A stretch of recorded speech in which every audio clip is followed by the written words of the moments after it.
السلام عليكم ورحمة الله وبركاته. بسم الله والصلاة والسلام على رسول الله.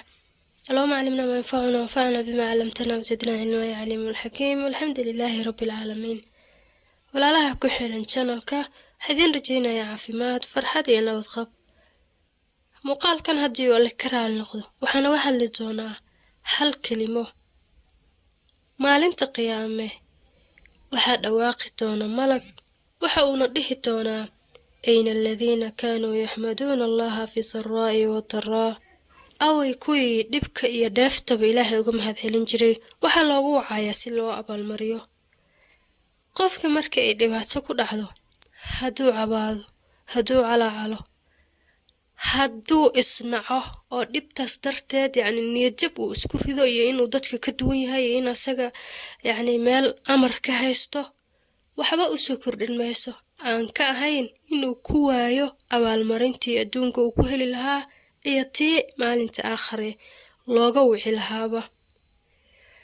waxaa jira dad aad u adkaysi yar haddii ay wax dhibaato ah ku dhacaan qofka wuxuu noqonayaa yani sida in uu gubanayo kale, sida qof dab ku shidan yahay uu u qayliyo ama u carcararo ama uu u xarakeeyo kale ayaad qofka ka garanaysaa.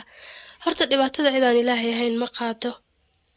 waxaa qofka laga rabaa inuu ilaahay ku aqoonsado, in la calacalo oo maanta dhan la sheegto waxba ma soo kordhisa aan ka ahayn inaad adigu undaasho.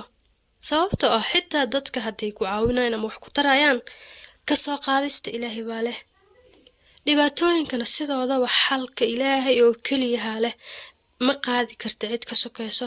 dad badan waxyaabo shirki ah ku dhacaan, qaar kale oo ay la qabsadeenoo ayagoo xitaa noloshooda iska fiican tahay baa waxaad arkaysaa qofka in mar walba uu sheeganayo in wax uu ka caawinayo.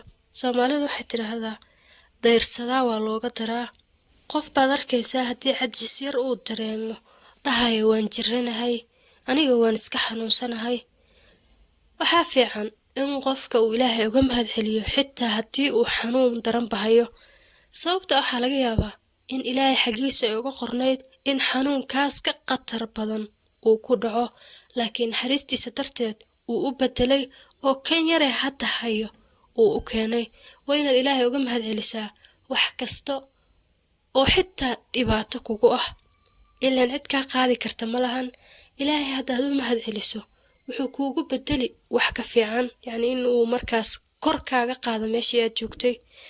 qof baa waxaa arkaysaa yani beecsharo yar buu haystaa ama hantidiisa way iska tabar yartahay. haddii qofkaas uu sii calacalo oo waxba ma hayne meeshaana iskaga rafaadsanahay oo sidaan inta uu ku hayo waxaas way naaqusayaan.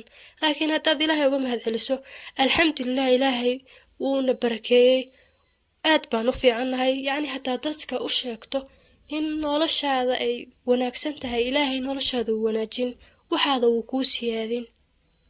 ilaahay ma jeclo in loo cabto cidaan asaga ahayn, in yani asaga laga eed sheegto. qofka markuu leeyahay yani dhibaatadaana nagu dhacday saani wax iga yihiin, meel walba iga soo xirantay, waa qof ilaahay ka sheeganayo. ilaahay cidna kaama celin karto, mar walba u mahad celi, rajadana wanaaji.